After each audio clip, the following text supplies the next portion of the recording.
Welcome to Taking the Higher Road, a DriverReach and FreightWaves production. I'm your host, Reymer, founder and CEO of DriverReach. On this show, I interview industry experts and thought leaders who bring their insights to the driver lifecycle as we discuss the industry's greatest challenges, driver recruiting and retention.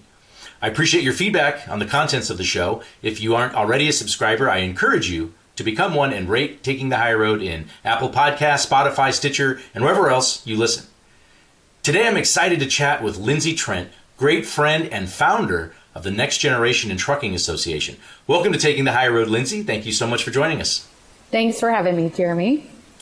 Now, there are a few things I want to chat with you about today. Your passion for improving the industry, your recent recognition as one of Women in Trucking's top women to watch in transportation, and I want to be sure you share what the Next Generation in Trucking Association is and how it'll help pave the way for the future driver and mechanic workforce. Plus, of course, we'll also take a deeper dive where I'll have you answer one of the questions submitted by a listener. Does that work for you? Sounds great. Now, before we get into all that, though, I'm curious, have you received your COVID vaccination yet? Yes, and I am so ready for the world to get back to normal. Same here. I'm excited to hear that. I know you're only a couple hours away. We've got to make sure that we can, get together sometime soon and see each other. It's been such a long time to be able to get in public, and so I'm excited. I've had mine as well. My whole family has as well. So that's great to hear. Now, we go back nearly a decade. We worked together when you first got into trucking. Your story is actually pretty similar to mine in that you embraced the industry and it really embraced you right back. I'm curious, what is it that attracted you to the trucking industry, or better yet, what keeps you here?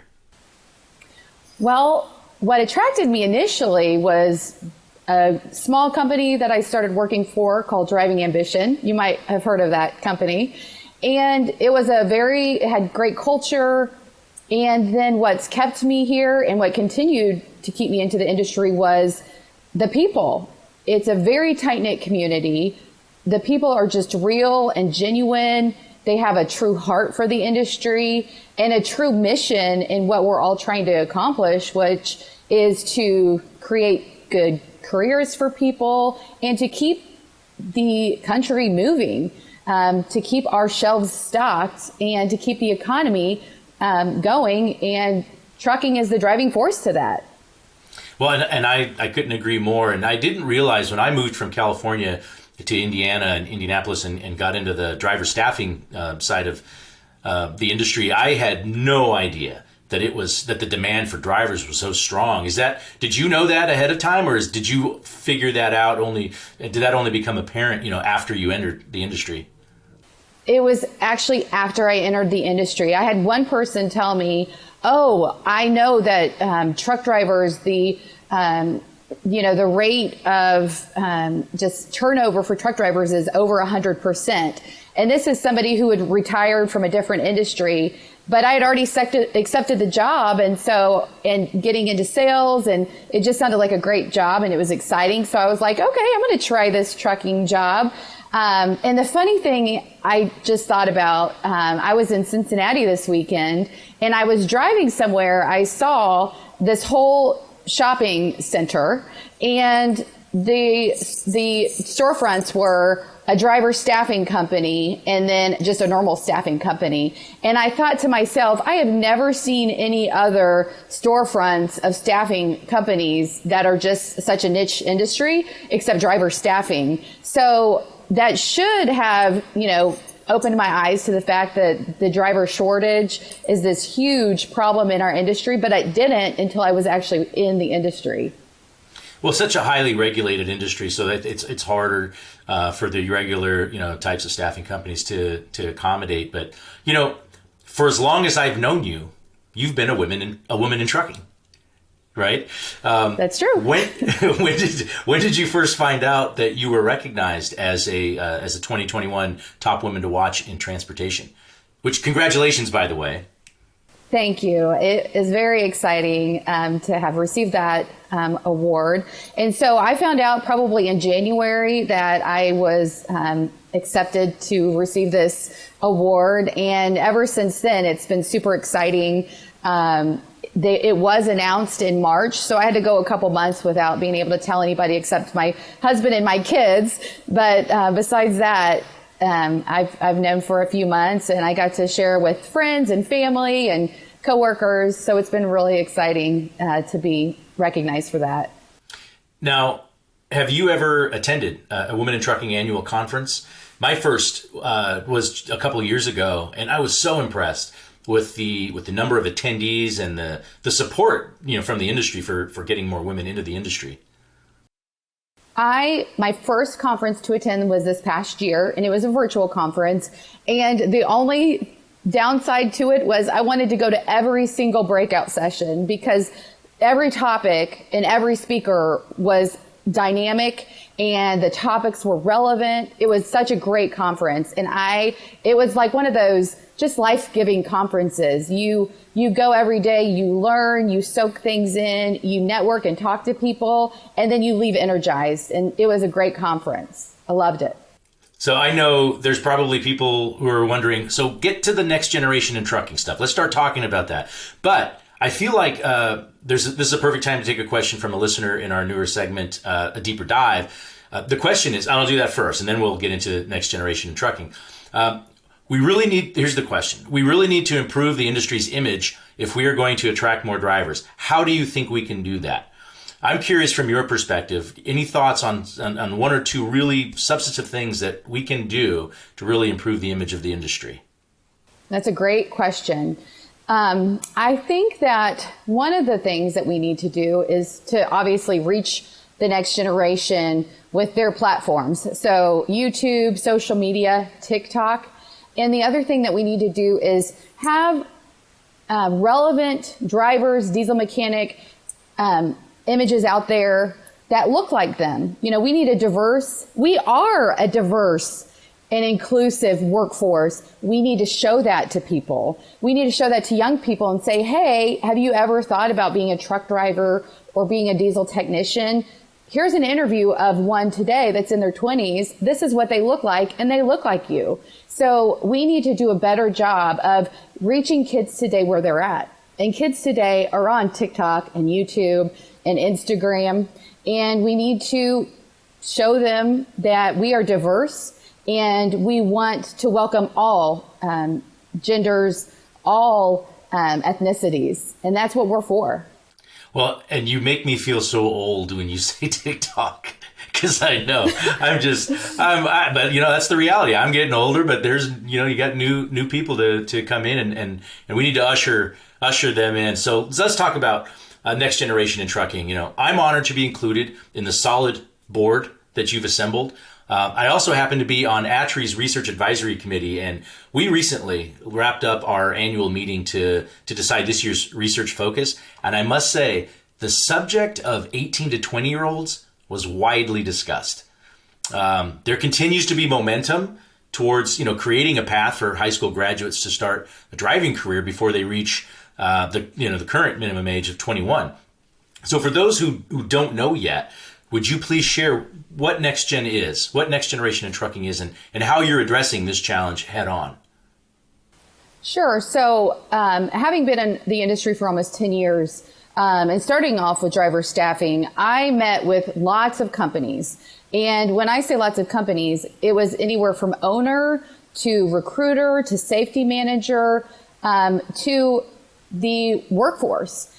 And they always talk to me about the biggest issue, and that was there's no truck drivers, there's no diesel techs, there's nobody getting into the industry. Look at us, we're all, in our 50s, and we need to reach young people.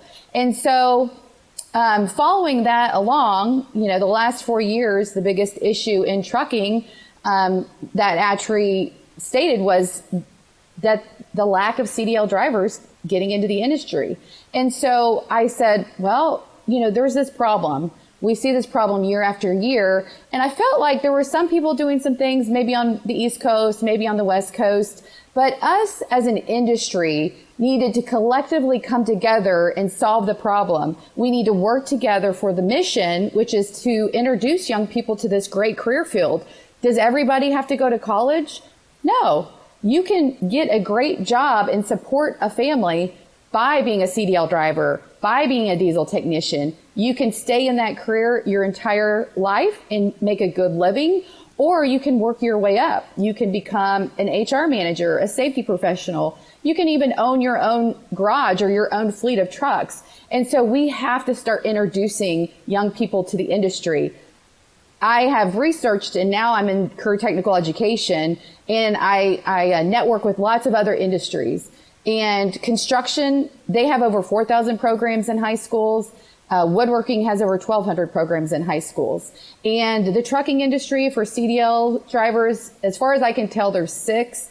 And for diesel technician, there's 44 ASE certified programs. So there's over $1.1 billion of Perkins funding. That's federal funding every year that goes to technical education. The trucking industry, we're missing this. So after building a board of directors, finding some different programs that are successful out there, we decided the best form of action would be to create a nonprofit trade association called the Next Generation in Trucking Association, where we are all coming together as an industry in our communities, trying to make a difference for the trucking industry, for our companies, and trying to create a skilled workforce. And, you know, we are competing against welding and construction and woodworking. Interestingly, a lot of those industries need CDL drivers, but I'm just saying we have in education is state to state. So we have to go in and talk to local communities, talk to school districts, talk to states within each state, and try to educate them about the needs in trucking, and then try to get them to create and start programs in the trucking industry at their local schools. Now, right now, and again, I'll emphasize what I shared earlier about the minimum age currently being 21. There obviously is an effort to change that. There's an effort both on the Hill in the legislative process. There's the Drive Safe Act that's got a lot of bipartisan support, and then there's also the FMCSA has the authority to change that themselves without any sort of congressional act. My question, I guess, is it perceived sometimes that trying to get high school students trained now prior to their ability to operate? First of all, let me restate this a little bit. They can get a job now, and they can get their CDL at 18 years old. There are just limitations. They can't cross state lines. It has to be in an intra-state capacity. And any legislative action or anything that happens at the regulatory level would the goal would be to remove some of those restrictions and enable them to operate in an interstate capacity at a younger age. But I do sometimes wonder if there is a cart before the horse sort of scenario. But to your point, you really have to start getting out there now. And one of those board members, Dave Dine, I didn't realize this. I guess I forgot. You're such a great networker. I think you and I both have that in common. We like to help connect people. I didn't realize I had introduced you to Dave, but he became a really integral member of the team, and he's got a whole program that he put together in Patterson, California. Is that right?